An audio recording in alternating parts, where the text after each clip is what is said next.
Well, we're in Whiteman Motors again. You can see the next project. I've been working on this one for, probably 2 or 3 months now. This is a 62 that I bought that's all original. And it's only got like 90,000 miles, I think, original. And obviously next to the 67 here, which I wanted to get a nice straight original 40 horsepower, straight square window bug for quite some time. 40 horses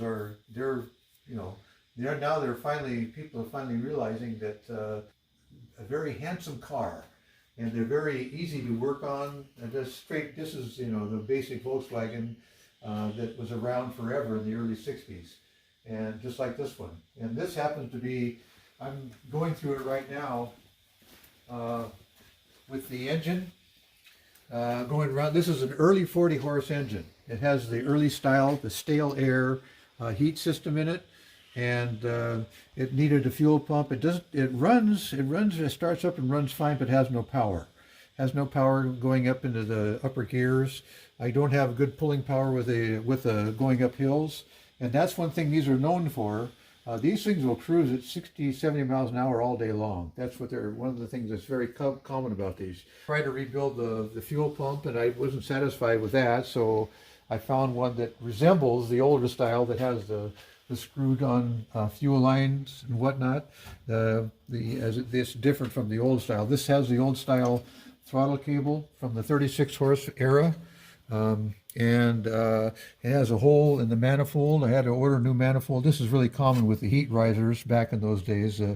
They always get a hole in the heat riser. They'd rust out, and so they're hard to keep them clean. So I had to find another manifold, which is finally coming, I hope, and that's what I'm waiting for right now. When I was younger, I modified lots of VWs, lots of modifications, but not anymore. I like to keep them as stock as I possibly can, because I have it up on a lift, so I can makes it comfortable for me to work on waist high, which I like. But the trouble with doing that, of course, is that with the swing arms in the back, they're swung down when you put a jack underneath them, and by doing that, it puts a crimp on the old axle boots. So the leak down there means I have to replace an axle boot. I've already gone through trying to find the right carburetor, because that's a different carburetor for early 40 horse compared to the later one. This is a P1CT, the P1CT-1 on the 28. That was a later 40 horse also. It had the solenoid jet on the side of the carburetor. They went with a 34 millimeter, I think, size for the intake manifolds on the head. These are 32 millimeter. That's what they were for the early 40 horse engines. That's what we're working on now.